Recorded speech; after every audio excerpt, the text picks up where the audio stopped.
अस्सलाम वालेकुम मुंहिंजा सभई दोस्तो परस्तारो। अल्लाह साईं क़ुरान पाक में फरमायो आहे त कुल जाल हक़ व ज़हक़ल बातिलो इन्नल बातिल कान ज़हूका।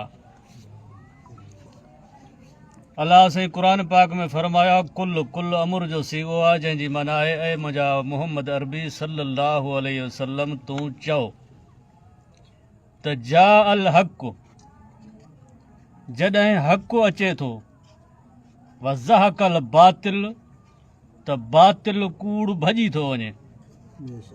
जॾहिं हक़ थो अचे त बातिल कूड़ ड्रही थो वञे भॼी थो वञे। जा अल हक़ व ज़हक़ल बातिलो इन्नल बातिल कान ज़हूका।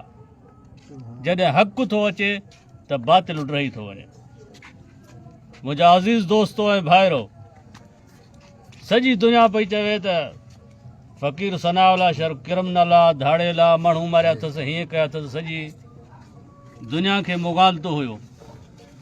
पर अॼु अल्हम्दुलिल्लाह अल्लाह साईं जी महिरबानी सां सॼी दुनिया जे साम्हूं जेके 16 केस माते कूड़ा केस पुलिस जे तरफ़ां कया विया हुआ, जिन में 4 फटी 7 क़तल, 7 क़तल 4 फटी। सॼी दुनिया ॾिठो त इहे पुलिस जा कूड़ा केस कूड़ा साबित थिया। इहे पुलिस जा 7 क़तल 4 फटी मजमूई तौर ते जेके मूं ते 16 केस आहे, सभई 16 केस कूड़ा थी विया। तॾहिं त क़ुरान फरमायो आहे त जा अल हक़ व ज़हक़ल बातिलो इन्नल बातिल कान ज़हूका। जॾहिं हक़ ईंदो आहे त बातिल मिटिजी थो वञे। ऐं ॿी ॻाल्हि इहा त माण्हुनि चयो त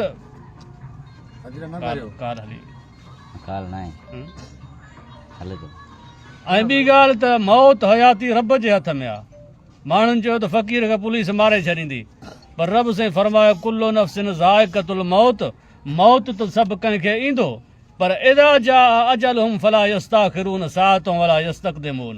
जॾहिं मौत ईंदो त पोइ न घड़ी अॻिते थींदी न पोइते थींदी, पर जे हयाती मुंहिंजी वधियल आहे त कंहिंजे हथ में मुंहिंजी हयाती कोन्हे, हयाती मुंहिंजे रब जे हथ में आहे। सुभान अल्लाह। ऐं शाह अब्दुल लतीफ़ भिटाई रहमतुल्लाह अलैह फरमायो आहे त सोई राह रद्द करे सोई रहनुमाओ, सोई राह रद्द करे सोई रहनुमाओ। वतो इज़्ज़ो मन तशाओ वतो ज़िल्लो मन तशाओ।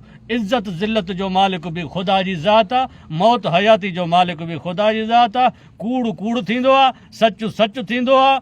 कूड़ो तरी तरी बि ॿुॾे, सचो ॿुॾी ॿुॾी बि तरे असां सचा हुयासीं। अॼु असां आज़ाद थिया वेठा आहियूं। सॼी संगत खे मुंहिंजे परस्तारनि खे मुबारकबाद हुजे। अस्सलाम वालेकुम।